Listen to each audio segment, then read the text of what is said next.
I know what you're telling yourself. You go, wait a minute. What's the written writ doing on Monday? Aha. But this is a very special written writ.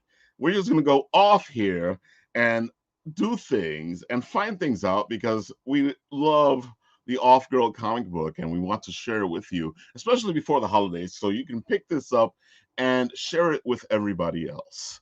So let's go off and do the written writ on Monday. And of course, we can't have the written writ without the one who's not the intern. Yeah, I'm gonna get you back for all those off-girl jokes. Let's see. I'm working on a couple of videos, so how about I just cut you out of it and then voice over myself and your questions? There we go. That sounds You good. can do whatever you want, buddy. Let's do that. So we are here and we're gonna have some fun. And Nat, are you ready to go off? Yeah, I'm really gonna hurt you, but sure. So we can't have Off Girl without having our guest Tina and Mark. Hey, How's it going? We are on. So awesome. let's do this. Tina, you can start. Introduce yourself. Tell us a little bit about yourself. Tell us a little bit about the book. Great. I'm Tina Fine, and I'm the writer of OffGirl. OffGirl is a independent comic. We're actually looking for a publisher, so anybody out there knows one, let us know. We started back in 2017, and we've got 10 issues and 2 trades. So should I go into a little bit about OffGirl? Sure. What she does? Go ahead. OffGirl is a New York City girl who is inhabited by a demon that will be released when she has an orgasm and will kill anybody who has her DNA on them. So OffGirl's life is a little complicated. She is struggling with her problem. She takes meds. She tries to avoid any kind of libido enhancing activity. One day, however, she has an accident on the subway and one man survives. And that sends her off on her journey to find the man and to find a cure for her superpower, basically. That's an That's it interesting in a nutshell. You've gotten pretty good at explaining that. Well, yeah, you have to be concise. You don't want to lose them too fast. But she gets off, they get off is our fun tab. Or you don't want to rub her the wrong way is another one. So. But I like that one. It kind of reminds me of Don't Make Me Angry. You wouldn't like me. All right, Mark. So it's your turn. Tell us a little bit about yourself. Tell us a little bit about your role in this book and everything else you do. Yeah, well, I'm Mark Reihill and I'm an illustrator. And Tina and I say have been working together since 2017. Whenever she approached me for the book, I just leapt at it. Like, it just sounded amazing, so interesting and so left field with, I guess, with all the kind of superhero stuff that was going on. It was just a little bit different and it just leapt off the page for me. So that's what made me want to work with Tina, was the script. It's amazing. You know, you guys have really good chemistry. We're actually talking about this in the green room behind the scenes, how good your chemistry is. Tina, can you take us a little bit into the process of you writing the script? Sure. So it started actually as a much darker story about a young guy who thought he had some sort of strange, perverse power when he was, and I wanted to actually film a short film based on it. It was too dark. His climax, he thought, affected people who he was fantasizing about and actually killed them. Interesting. Yeah, so it started that way. It got transitioned to a couple of different ideas. And then I thought of it in terms of the female protagonist for a story and wrote a feature for OffGirl, a feature script. Yeah.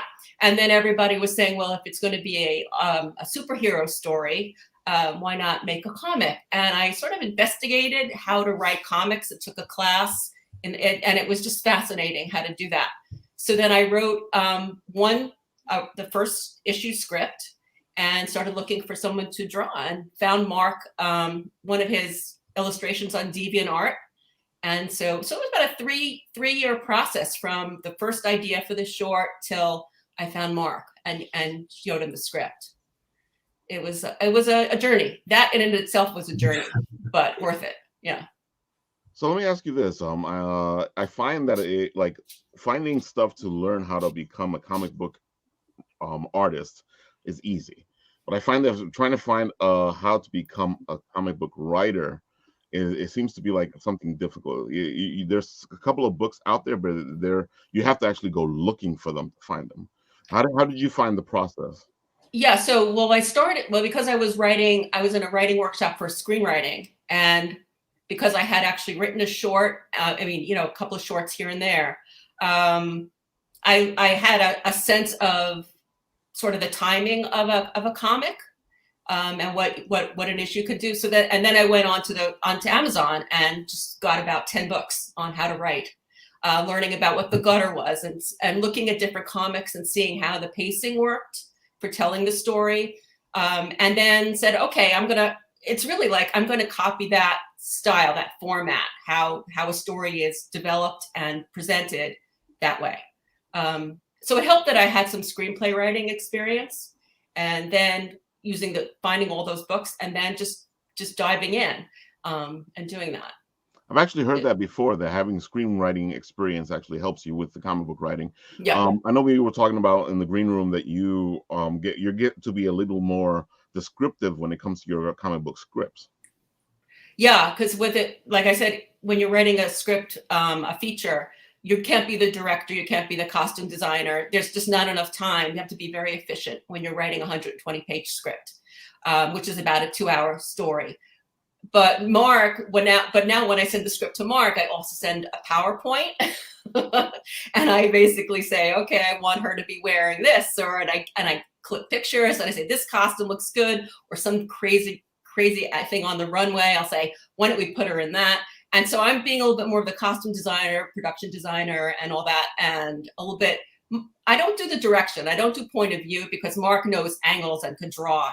He sets the stage pretty much, but I do get a little bit more leeway in being creative in those other areas with comic book writing than just feature writing. But I don't know. Mark, that's really helpful. Like having those mood boards come along with the script, so just so you kind of know like what the setting is, roughly what the person's wearing, and it's just like images. As Tina was saying, like either on the runway or other movies or actors or whatever. Right. They're just nice wee visual leads for me and it's never like draw it exactly like this and like this and like this. It's like, here's a jumping off point, go from here, and it's really beneficial for me to have that even, just from a visual point of view. Right. Yeah. But there are a couple of things, like I wanted a building to be a certain way, and Mark indulged me and he said, draw like this. But he adds a lot of fun things too, because he's the one who knows he knows so much more about comics than I do. So he adds so much to it that I never could even if it's 1,000 words, I could never do it. But it's also nice in it to have like little nods to Star Wars, as well, which is quite cool, like, because I think we're both kind of like sci-fi fans, so totally. There's a little nod in one of the issues with the the trash compactor scene and stuff. Like, so it was nice to draw that as well. Like. Yeah, I thought I had picked up a couple of nods here and there, so it's good to hear that that's what you. Oh, they're there. They're there. Yeah. There's little Easter eggs in each issue, So Mark, when she's doing all this, she's giving you all this stuff, and it sounds like you guys have a great relationship, and so does it help you when she gives you all the details? Because I know you guys have to go both ways, because I can tell that sometimes you get creative and you see certain things a certain way, and then she wants certain things a certain way. How does that work out?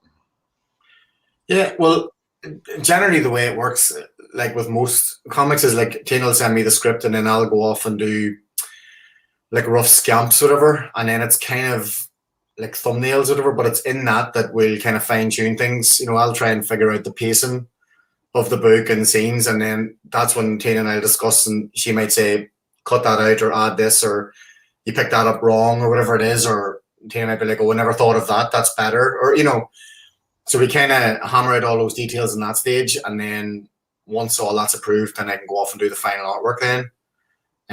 So it's better to get all that working out in the really rough, crude stage, rather than go off and spending days rendering a page and then be like, no, I said a car, he drew a motorbike, you know?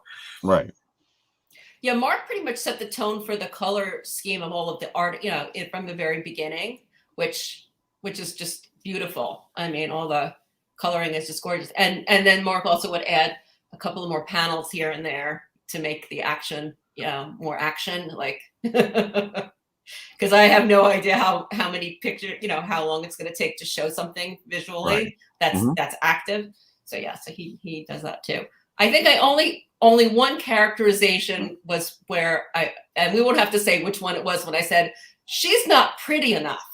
And I said, and you know, and Mark is right. I mean, you know, not everybody has to be a certain way, you know, but he also he'll make it a little bit more extreme in sort of in some of the fight scenes too. I don't write them, but they're good. They're better. They're much better. Yeah, because it's I mean, in the script it might say a fight scene, and then I'll just like indulge it, you know, and just spread it out over. Especially like in issue 10, like issue 10 is definitely up the stakes in terms of everything. Really, it's more violent and more. Well, there's certain twists and turns, but those scenes as well. There's a few more of those scenes, you know. But I think like issue 10 definitely is, for me anyway, is the most exciting one to work on because I get to draw all of that, but also there's a lot of action in it as well, like a lot of fights and stuff. That's pretty good.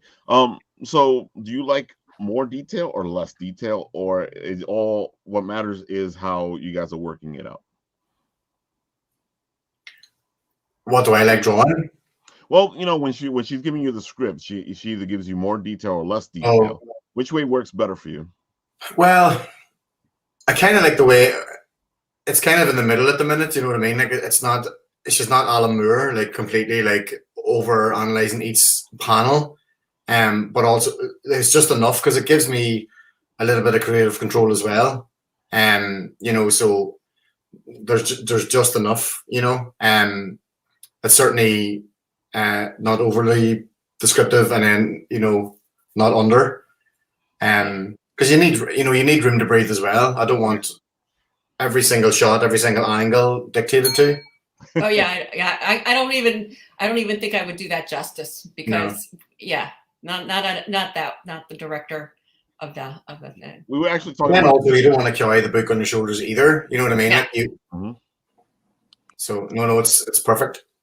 I was saying that we were just talking in the green room, and she was talking about, you know, she sometimes sends you a certain amount of detail, and then sometimes she leaves it up to you. And it was like, it sounds like the perfect relationship because it lets you be creative, and if she wants something, it gives you a chance to see what she wants.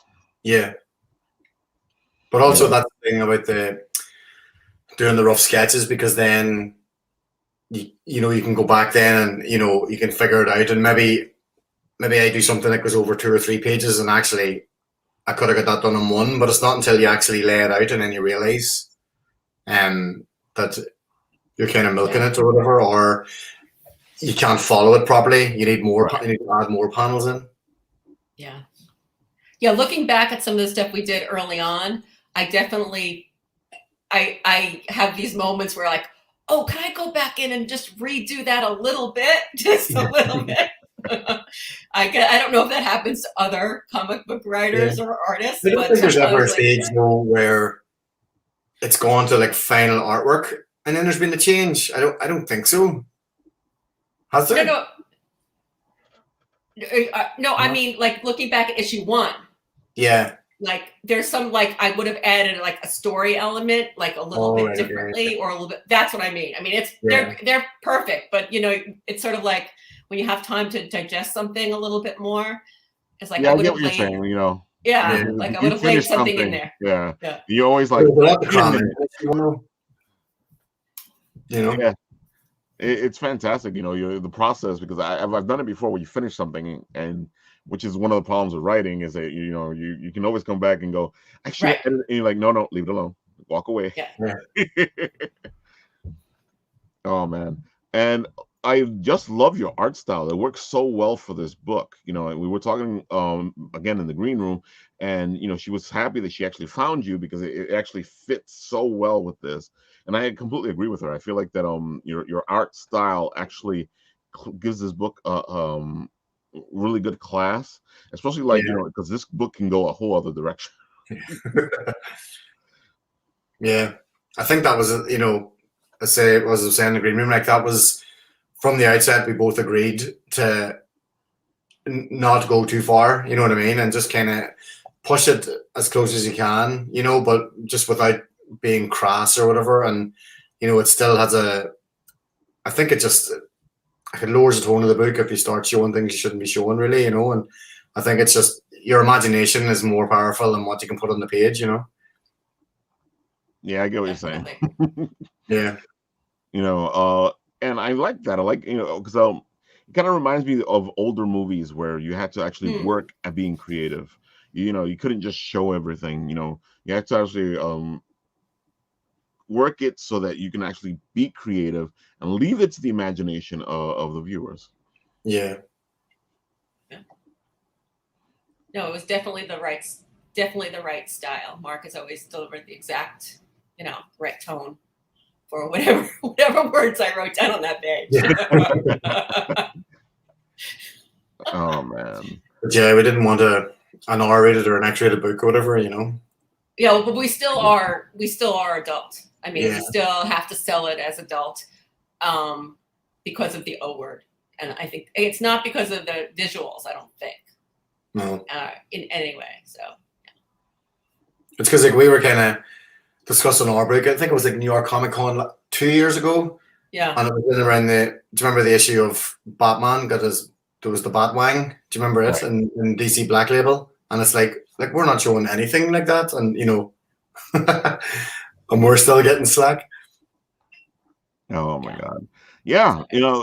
What amazed me the most when I saw you guys at New York Comic Con, the first year was how you had this huge audience around you, who just kept coming back to look at the books and check it out. And that just stood out so much. That and the fact that you had this huge poster behind you. I mean, it was huge. I think it's 14 feet. And when I had it made, the person I was working with said, go big, like the usual, go big or go home. Yeah. And I didn't realize how big it was. But then when I rolled it in and put it up, I was like, oh my God, this is awesome. It was really great. Yeah. Dude, I mean, you can see it from the back of the hall. Like you can just see cleavage from, as far as the eye can see. I'm telling you, what caught our attention in New York Comic Con was like, what's that? Who is that? Yeah. And you're right. You can see it from and especially in New York Comic Con when you're stuck, when it's full and you're stuck in those aisles, and you can't move. You don't see nothing. Yeah. Everybody can look up. See this. Yeah. I think that's one of the great things is how big that thing is. It was definitely a good marketing decision. Yeah. Oh, absolutely. That's definite. And the art just leaps off of it too, as well. So it was a good combination. Yeah. Oh, sure. I mean, the poster was amazing. Absolutely. Yeah, it was great. Yeah. I see you have our thing up there. Yeah, here's a little bit of OffGirl. Let's see. Let me go over here. Can I do my thing? Or I'll just. So our first cover is there. Mm-hmm.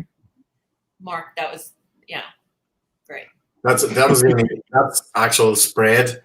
Whenever I got the script, it was like, script's great, but then it was like, as an artist, when you get a script saying crowd scene, subway crowd, Times Square crowd, I'm like, how many people do I have to draw? That was the question I was going to ask you, because you guys. It's okay, like on the script to write Times Square big crowd, and I'm sitting going like, I have to draw Times Square. I didn't tell you exactly how to draw all of them. There you go. Right. How does that work out, Mark? Because I know that sometimes you have to get really detailed with things. Did you just like go, okay, Times Square, I'll draw this 3 people here and a couple of shadowy people around them? Well, you can see like in that Times Square shot, it's like, guy in the foreground full of detail, and then Julia and a couple of people. Right. detailed, and then as it goes back, it's silhouette, and then beyond that, it's like blue fade. You know, it's just like it just gives depth, but without having to sit and draw like 200 people. Every time I see anything that Mark has drawn, I know what I wrote, and the way it is transformed into something like so amazing, it's incredible. It's absolutely incredible. It's like, look what he did. It's awesome. He really does a great job. Like the two worst things a comic book artist can get is a crowd scene or horses. You know. Right. Well, now I know what I have to put in issue 11. Oh, no. Issue 11 is going to be like crowd loads of people and horses. Galloping dinosaurs, Mark. That'll be fun. That'll be fun to draw. Galloping dinosaurs. That's interesting. Yeah, well, we got dinosaurs coming. We have dinosaurs. Yeah. Yeah. Great. So, what made you decide, besides making this here on Earth, make it into a bigger space adventure? Is it just because it becomes bigger, right? A bigger. Yeah, because the demon was placed in Lilith by aliens. So we have a whole alien universe to explore now. We have and there are nods to biblical characters. So the main alien, the most evil, is Godderlack, and then his son is Asus. And there's a Satan and there's a Solomon, and the demon actually was Lilith. Right. So we have a lot of biblical references, but then they're aliens. So then we get to go into outer space. We have planets like Arcana, and there's a reason why it has an ARK in the beginning of it. It's Arcana, Right. And there are dinosaurs there, and there are humans there. We don't have. The one thing is that I haven't drawn aliens looking like aliens, Mark. Interesting. Yeah. Yeah. Is that a sad yeah, or is that a okay yeah? Because I think the aliens they're like blue or green, or like just the skin tone is different, isn't that it? Yeah. But I mean, I haven't drawn, the bar scene in, Star Wars, right? When all these weird aliens go. Yeah, whatever that was. So it's a little The canteen. yeah, so but we do get off into the universe, and then I said to Mark, draw a spaceship, it's like, okay, go, make something really cool and all that. It's just so much fun because I'm such a sci-fi fan, X-Files, Star Wars, Star Trek, all of it. To be able to create a universe is just the most fun thing ever. Yeah. Oh, it is fun. One of my favorite things is world creation. The more I do it, I started doing it with D&D, and then after that, it was like, well, hey, so this is how you create the world. So let's go over here and see what we do over here. And I gotta admit, as somebody who's done DMing, it's an amazing thing to like create a world and then plop people into it and see what they do. Yeah. It's just so much fun. But I knew I wanted to go out into the universe, so that's why I needed to have a alien demon, and just was necessary in the beginning. Although I have to say that the first 4 issues is a lot about Stiletto, who's regular evil guy, which Marcus had fun doing. We haven't killed we haven't killed him off. That's the good thing, though, is because you start, like I was saying earlier, you start really down to earth, and then all of a sudden it builds and it builds and it builds, and you see it from farther and farther away. Mm-hmm. That's actually really great world building. Because it's not like you're like, here, I'm tossing you in there. Yeah. Oh, that's a great shot. Mark did such a good job with that. Yeah, because like the first issue is just establishing the characters, and it's just in New York, and it's about that scene in the subway, and that's really it. And then, as you say, like it's just every issue, then just more and more, and more characters, and then the further out into the universe it goes. Yeah, and more powers. I mean, I had to start giving everybody powers and come up with some sort of like way for powers to happen. And Mark, you remember when I said, "Can you draw someone being invisible?" And he said, "Yeah, of course I can." I said, "Okay, cool." Like, what do I know if I'm drawing someone looking invisible, right? Yeah. But Mark can do that. That's a great I concept. can't remember what it was. We were watching. There was some movie I watched, and I was trying to figure out. I didn't just want to draw the person, at 10% opacity, Right. But then I can't remember. It might have been like Spider-Verse or something. But so then it was just, I kind of found a way around it, and it wasn't just, I wasn't going to draw nothing, and then I wasn't going to draw the full character knocked back to 10%. But yeah, it kind of worked out okay. Yeah, it worked out great. Yeah, I'm always like I said, like what we were saying earlier. It's always just great to see how you get creative, because there's so many different ways to go with it. But I like what you did with it, and like you said, you don't want to do the classic. Well, let's throw them at 10%, or just have the voice coming out of nowhere. Yeah. And I had no idea. I mean, I really didn't have it. I mean, I did not. I just said, can you? And then it was done. So I had no idea how it was going to get done. Yeah. Oh, and Mark, drawing lots of people this time, but then Mark had to draw a lot of drones all over the, he really has. Yeah. Well, but then it's like every so often you get like a random text going, I think like in one issue, you're like, have you ever drawn dinosaurs before? And I was like, no. It's coming. And then like the last issue was like, have you ever drawn a sexy female robot before? And I was like, no, it's coming, and it's just like you gotta have a sexy female robot. You just do. And I have to say, it sounds like the natural progression of things. It is. It's just I'm sure that there is, a memory of some show that I saw where it's, I mean, you know what I mean? It's like, you just want to create that in what you've done. And then it's just so much fun. It's so much fun. And Mark draws them so well. It was a good, sexy robot. It really was. Like I said, it sounds like the natural progression of things. I like the fact that you're not just throwing people in there. You're actually taking them along for the ride as things become bigger. Yeah.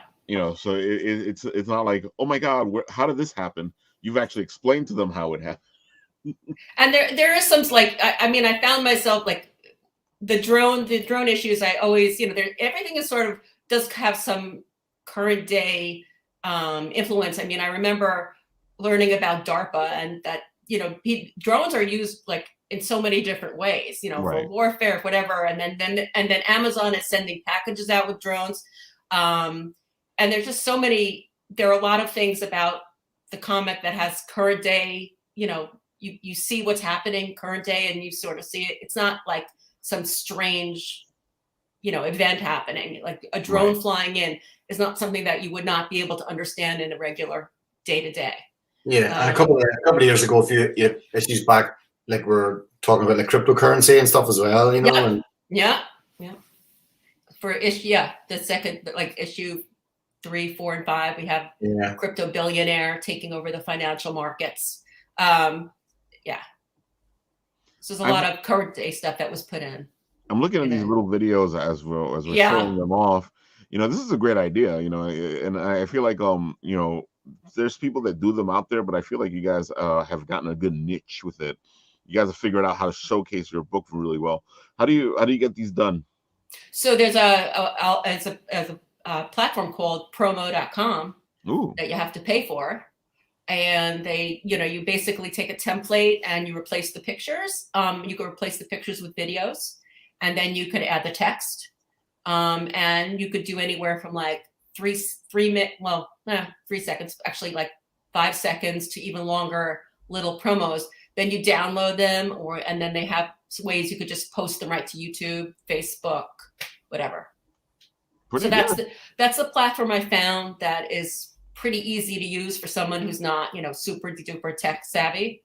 Right. And so that, do these. And then they have, they have transitions where things fly off or fly on. And I haven't really fully utilized all their features, but it's, works pretty well. So I try to get them out there. Movie that we use. Say it again. Oh. this looks better than the iMovie that we use. Oh, definitely. And they allow you to download in HD, I think, and it's a very cool platform. It's cool. It's helped in like making interesting, Twitter posts and stuff like that. Yeah, because I feel like your social media sites actually captivate people, get people to come in and go, "Ooh, what's this?" Because it's not just looking at one thing; it's looking at many things in a short process. A good video showcasing Mark's art in a good way, or showcasing like right here Comic-Con. Right? Yeah, those are fun to make because we. Yeah, that's my favorite. That is absolutely that's my favorite. Anything. I think there was a really good one a couple of years ago where a Daredevil cosplay guy came over to the booth and he like held it upside down. He's sitting reading. Yes, yeah. And then those are fun to make. They're just fun to make. Yeah, like I said, you can see it really showcases the book. It gives you a chance to show more than just one piece of art. Now you can show a bunch of pieces of art, give them a little story, give them a little bit of what the book's about. You actually get a feel for it. Yeah, it gives you a flavor for the comic. And I've been trying to use those also to like in a pitch deck, add them in, and then people could click to them and that kind of a thing. So when you want to, like, if you want to pitch to anybody, they have an access to the link to see it more dynamic than just a static PowerPoint. Right. Pitch. Yeah. Now look at this. Wow. You get a chance to see almost the whole comic here.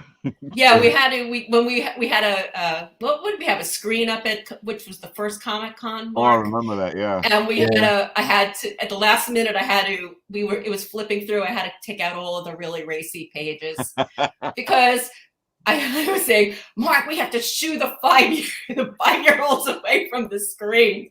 I was like panicked. I just did not want any parent to be like yelling at me. Like, it's because it was like a huge like interactive screen, and it just drew every kid over to it to start. Yeah, they could swipe. Oh my God. Yeah, it's. I have to admit, your book is a little racy, so I can imagine, the kids going, "Hey, look, it's a comic," and coming over to check it out, and you're having to shoo them away. How does that work out? I was shooing them away. I was saying, this is not for kids. It's for mom. It's for mom and dad, so you can't look at it. I was like, yeah. It was. Then we learned. We didn't do it the next year. We didn't have. Yeah. We didn't have a big touch screen the next year. Yeah. And I love your cosplayer. Oh yes. Fantastic. Yeah. I had to put her up a little bit. Talk a little bit about her. She was great. Making that costume was also like just so exciting, and I'm so glad we did it. She was just excellent, and just what a trooper. I mean, she would walk the floor. And Mark would say, "Go bring this," or I would bring this book to that person, and she would do it. She was great. She was. Oh yeah, she was great. She did a great job. She actually, she really did. She actually sold your book really well. Yes, she did. Yes, she did. And she's very talented. Otherwise, she sings and she's an act. She's she actually encompasses the character.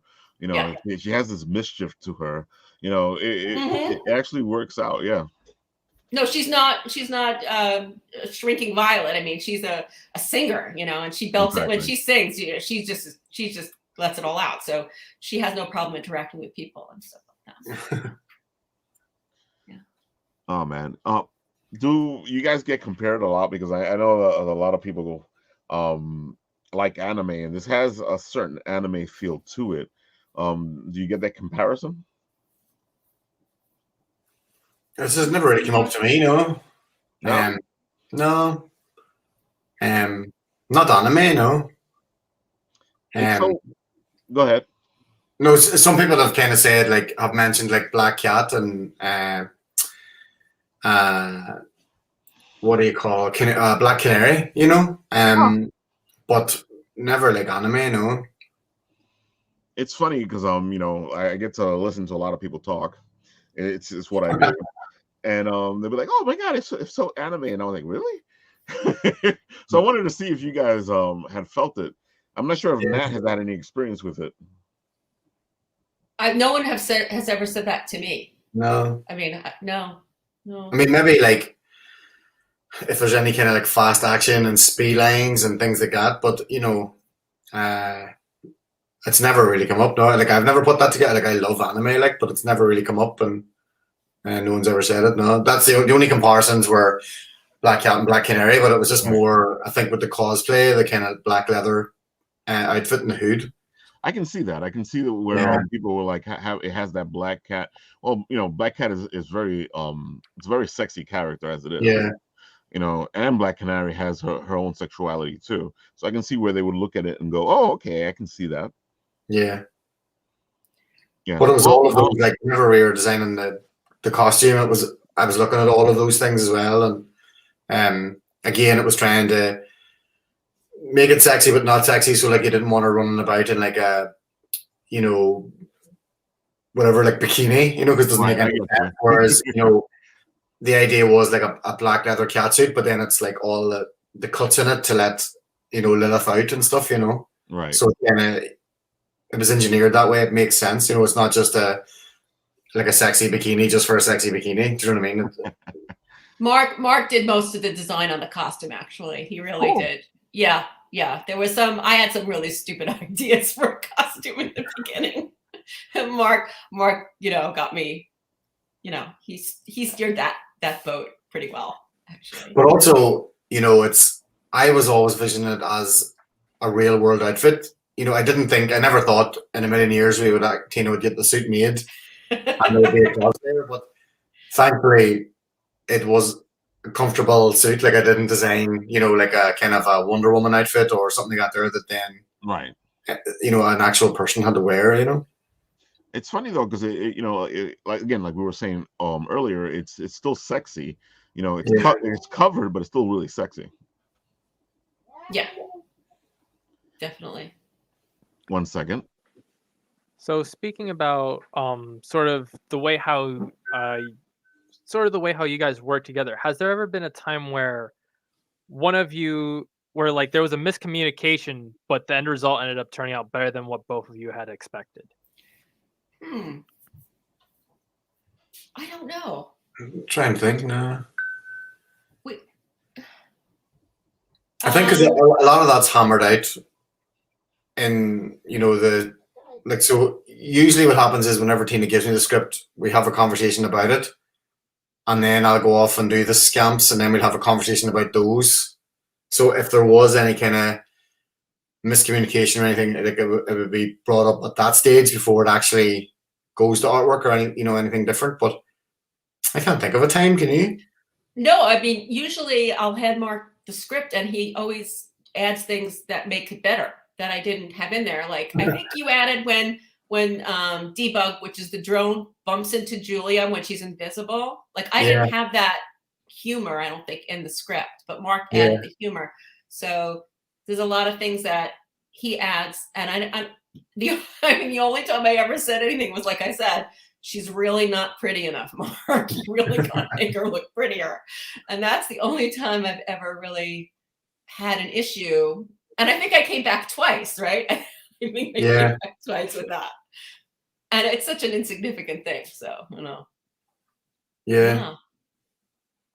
I don't think so. Yeah.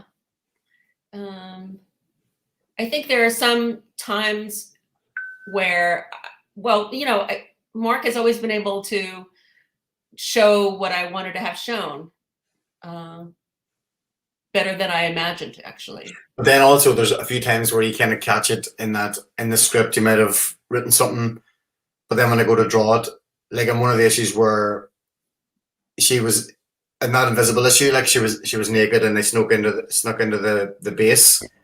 Mm-hmm. And then after everything, they were going fighting, and then I was like, "Well, where's your clothes?" You know. But it's just when you're writing the script, you never think about that. And I didn't think about it either until I started drawing it, and was like, "Actually, where did she get these clothes from?" But it was just a very simple fix, then, you know. Yeah. Exactly. So it was more of the creative process led to something you weren't expecting. Yeah. Yeah. I think it. Yeah, you can't get it all perfect on the first try. That's why when the stamps, we do the black and white. You know, before everything is colored, then that's when you have to fix it. Because I don't. Mark doesn't want to go back in and make a big change on any panel. That is not a happy thing to do.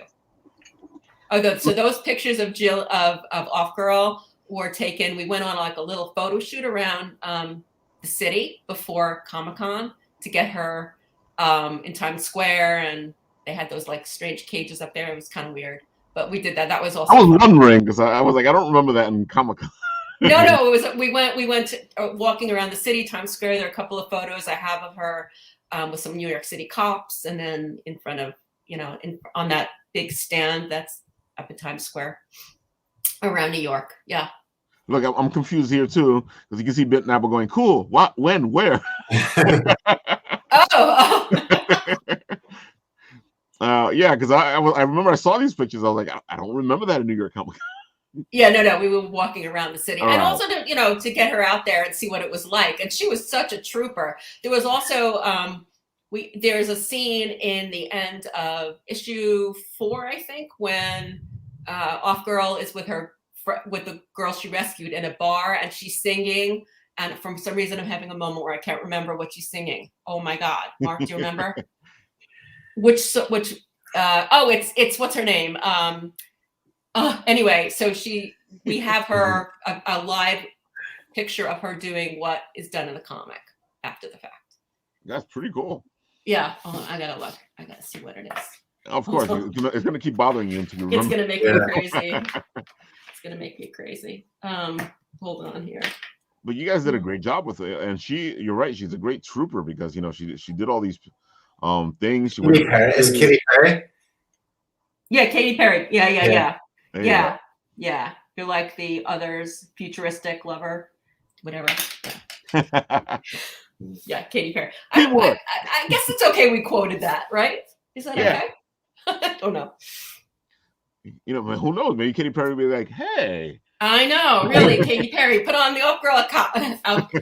She'd be okay as an OffGirl. I wouldn't mind. I can see it working, yeah. I can see it. Yeah.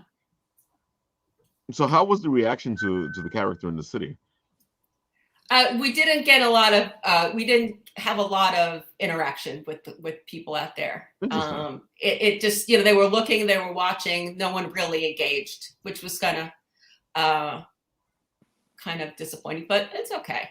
Oh, that was a great poster. So the 3 girls at the bottom, I guess, right? 3 women, sorry, are the Offlaws. That's another. Fun thing, fun characters. Yeah, this is a great piece. It really showcases the book. Yeah, that was Mark did that for. Did you do that for the center for the picture for the ad in the Comic-Con? Yeah, in the Comic-Con program. Yeah, that was a half-page ad. Right. Yeah, it looks like something that you'd find in a book. Yeah, that's our. Hey, look.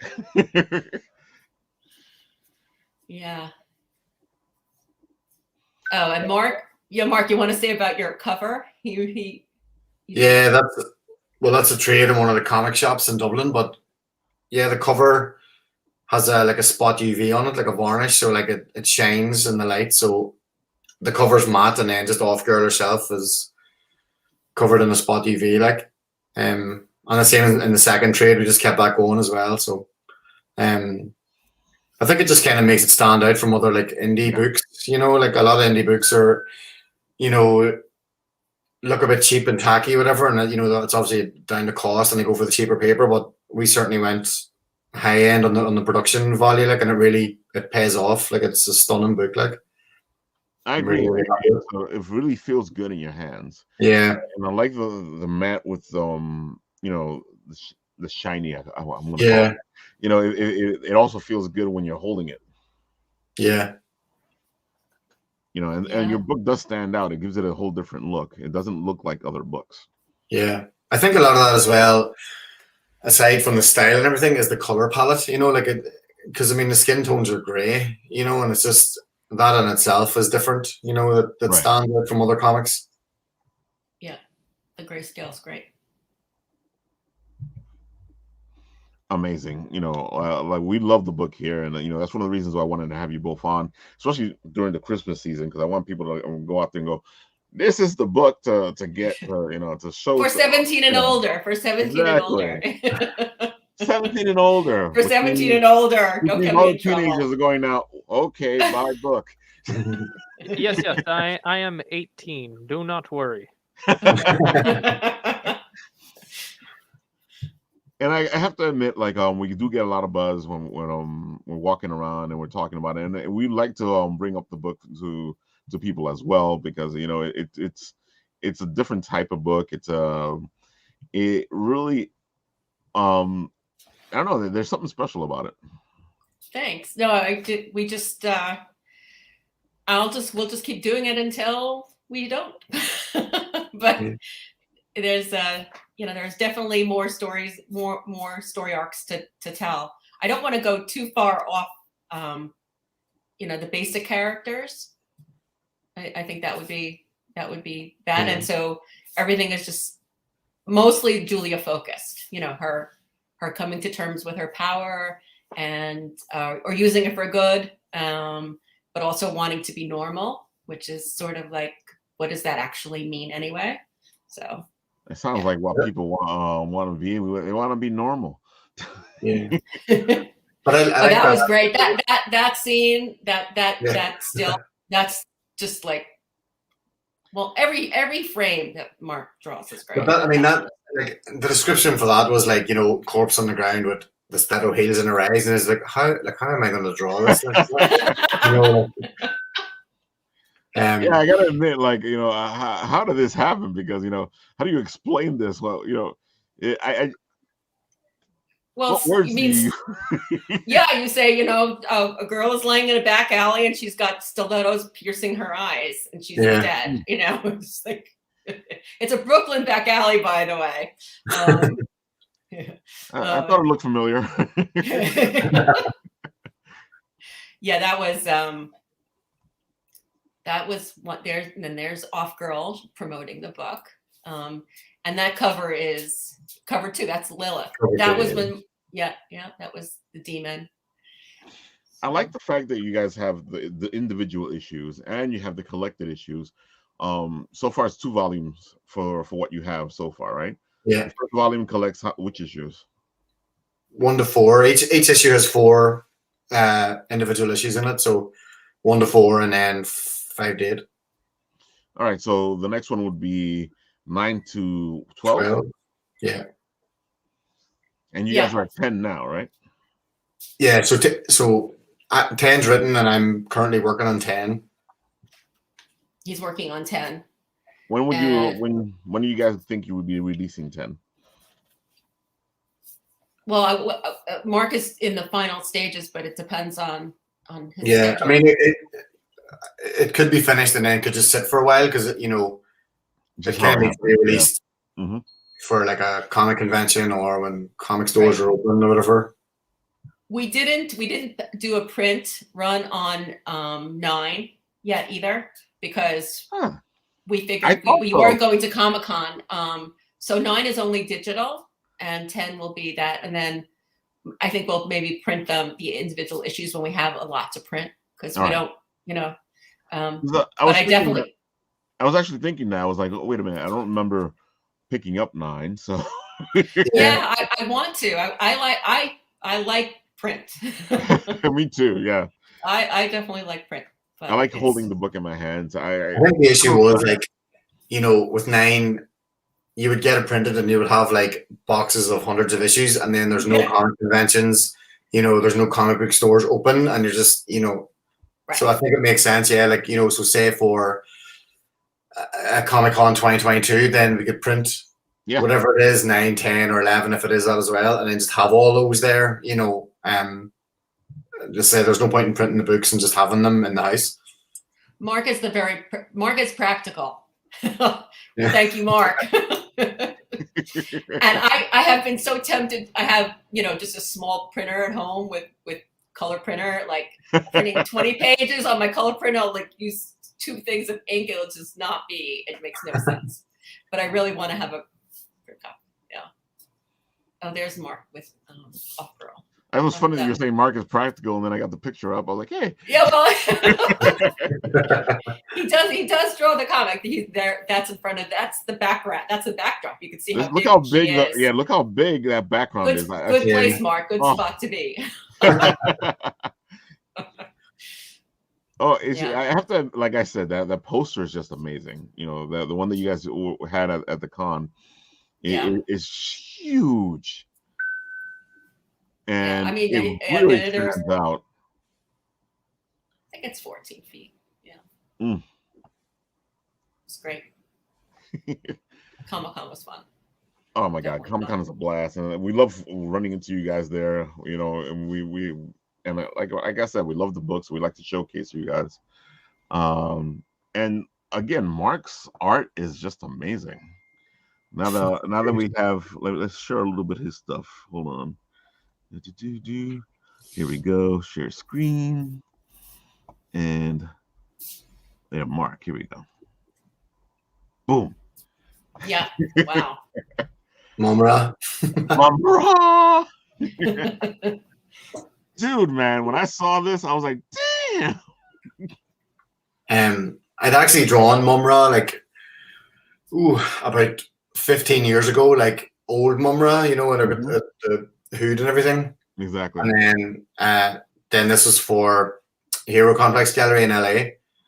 And then so the brief was name that tune. It could be any cartoon at all, like. So I went for Mumra, but instead of doing, you know, I wanted to draw proper Mumra, like, you know, big, muscly, aggressive Mumra. This is proper, man. This is one of the best Mumras I've seen. Mumra's a great character, like. Your art style is just, you know, it's not something I see a lot. You know what I'm saying? You have a unique style. Yeah. But the coloring on this is amazing. Oh my God, yeah. Yeah. But I think like that's, you know, I kind of keep the palette as muted as I can, and then just have like punches of color. Right. You know, so like really keep it, use gray tones, and then just have like a lot of color. Speaking of color, yeah. I have to admit, I saw this piece, and like your colors are usually a certain way, and this is so sharp compared to what you usually have. Yeah. But that was an editorial piece. That was for a feature on Nintendo a few years ago in a magazine. Man, you are all over the place and busy as heck, bro. Yeah. And OffGirl is very lucky. Yeah. OffGirl is very lucky. And that's the dead. Speaking of dead rabbit. Yeah. That's a dead rabbit in Miami. There's a pop-up dead rabbit in Miami in Ritz-Carlton. I did not know that. That's all the artwork for it, yeah. I gotta admit, dude, like when I'm on your page and I see all this stuff from the bars and the alcohol, I'm like, you know, and I do admit, I do feel like you class up the alcohol and make me want to buy it. I'm doing my job right then. Yeah. And how does this end up happening? You know, besides the fact that you're Irish. Well, the dead rabbit thing, like those guys are from home, like they're from here. Oh, and so I work with them here. And when they used to work in the Merchant Hotels, has a quite a famous cocktail bar in the Merchant, and they were the guys behind it. And then whenever they went over to New York, they needed artwork done, and it just kind of snowballed, and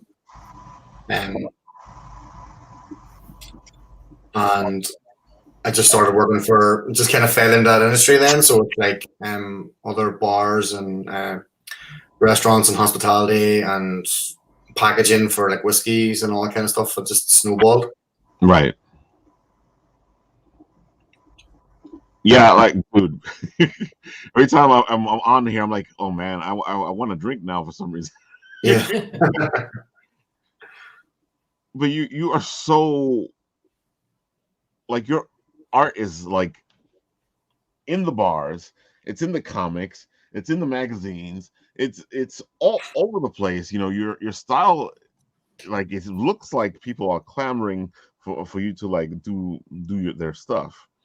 Yeah, like I'm very lucky, like but I think it's also to not get pigeonholed, you know what I mean? To not be a comic artist, to not be a packaging designer, to not be an editorial artist. It's to be all of those, you know, and to be able to be flexible and to do things for like just what it showed, like for theater or whatever, and then for magazine covers or books, and that's just what keeps work interesting and keeps you busy and stops you from getting bored. You're not kidding, because I just flipped through all these pictures, and I went from one end of the spectrum to the other. Yeah.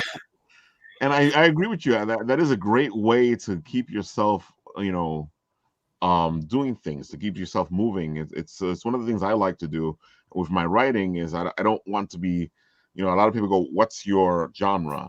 And I'm always like, whatever I'm writing. Yeah. Because I can write a good sci-fi story. I can write a good fantasy story. I can write a good horror story. So why do I need to stay in one genre? Yeah, but it's the same as like like Tina contacted me and saying like, can you draw dinosaurs, or have you ever drawn dinosaurs before? And I'm going like, no. Well, I give it a go. Do you know? And it's the same as everything. It's a client will contact you and say, can you draw, a certain car or something? I'll give it a go. Do you know what I mean? So, it just keeps it fresh. Oh, definitely. And again, look at this. This feels completely different than the last. Yeah. So like the brief there was like to do those kind of like Betty Boop, those old cartoons.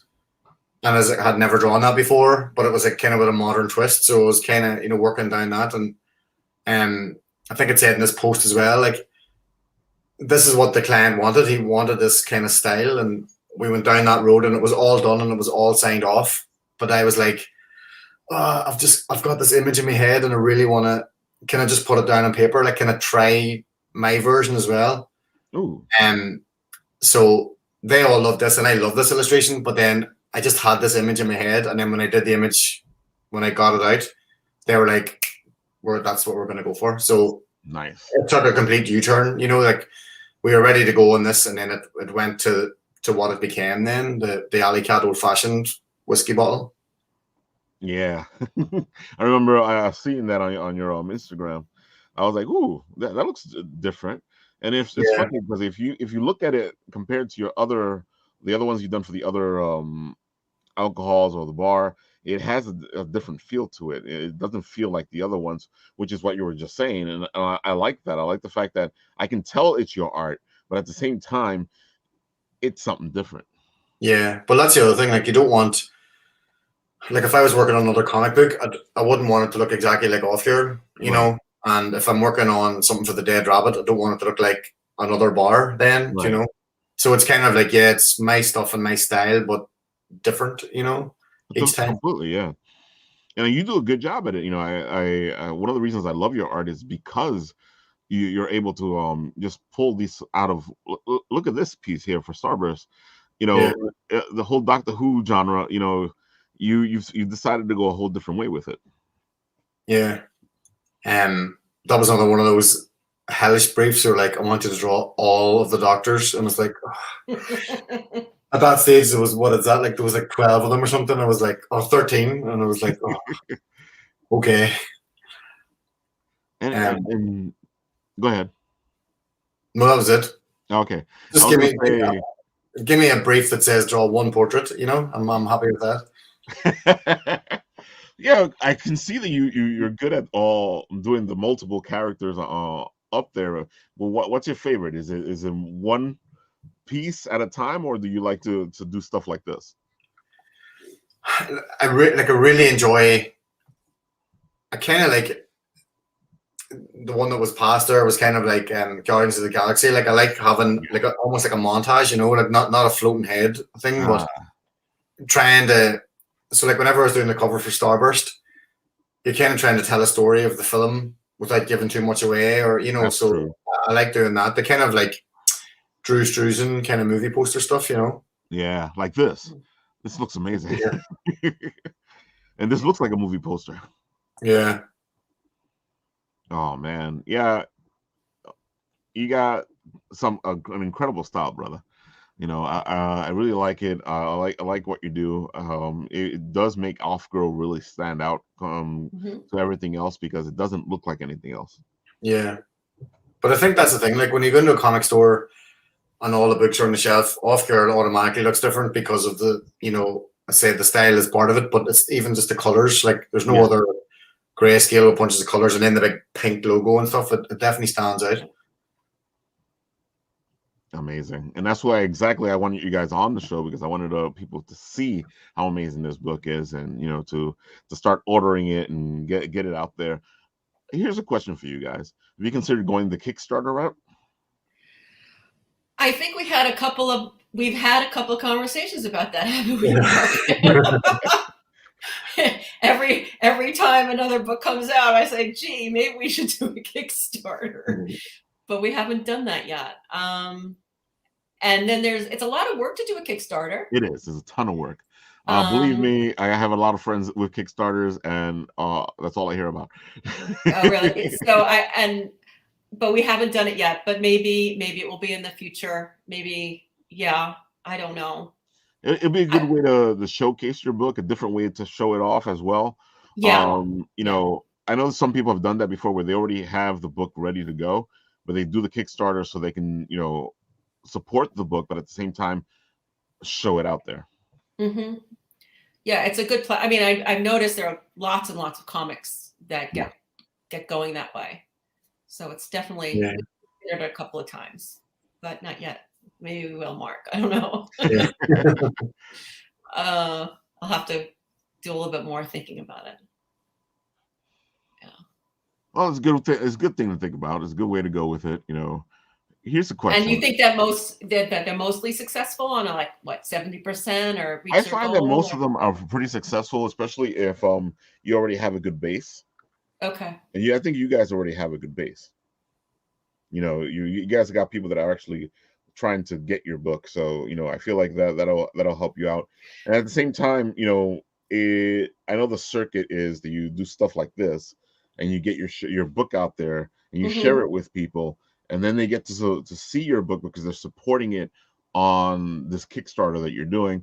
Because the Kickstarter actually, of course, you have to have all this different stuff on it. Yeah, and it's a lot of work for Mark too. Oh, definitely. That's the thing is, it's a lot of work for Mark. Well, we had talked about it before, and we were saying like some of the rewards would be quite cool to actually get drawn into the book. You know what I mean? So like, you played so much, whatever, and then you become a character in the book, like a background character, whatever. That's always a great reward, yeah. Yeah, we talked about it. Yeah. I can see that.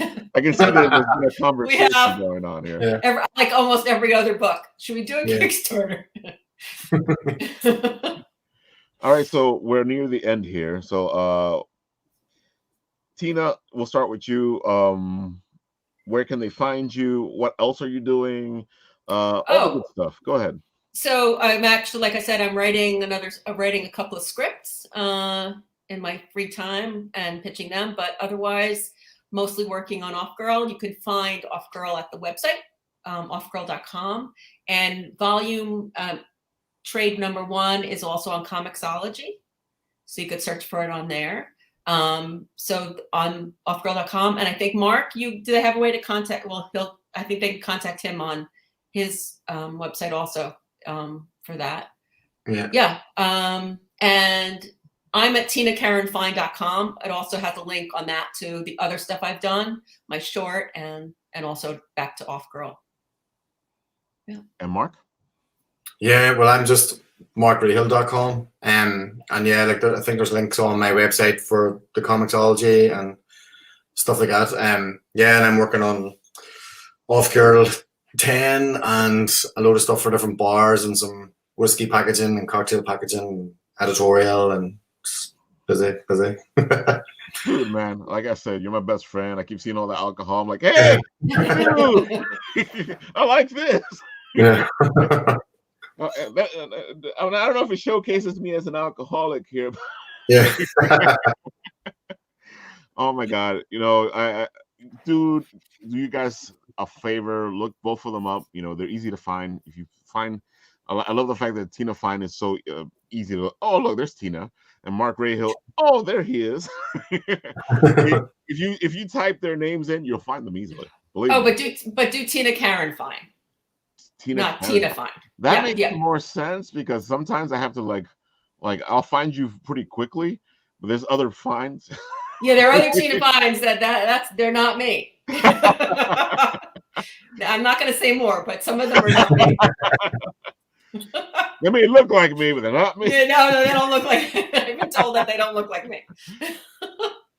And Mark, like I said, your name is just out there because as soon as I type in your name, it's just you.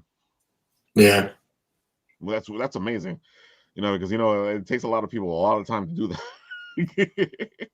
It's like, hey, what happens if I type my name in? Who the heck is that?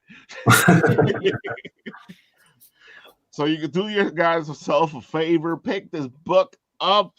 It's an amazing book. Go check out Mark's art. His art is fantastic. Check Tina out. She's doing some great work with her writing. And you know, I can't say enough about this book. I can't say I just ran out of words for the whole thing. Thank you so much. That's really, it keeps you wanting to keep writing more issues, I have to say, when someone really likes it. Well, you guys keep up the great work. Both of you do, because you know you have something here, and I definitely want to see more. And I'm going to keep spreading the word. Okay. All right. Maybe you should be in a comic. Something. So Nat, what do you got to say? Well, check out OffGirl. Check out their work. Follow the social media links. We do have a show in what, 4 hours? 2 hours. 2? Oh yeah, we moved it up.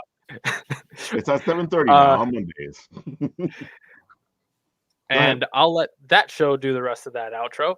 And hopefully you guys will see me soon in a couple of videos that should go live. Let's hope by next week. Yes, Nat's going to be showcasing Anime NYC, where we did our little thing and our little dance, and we had a lot of fun.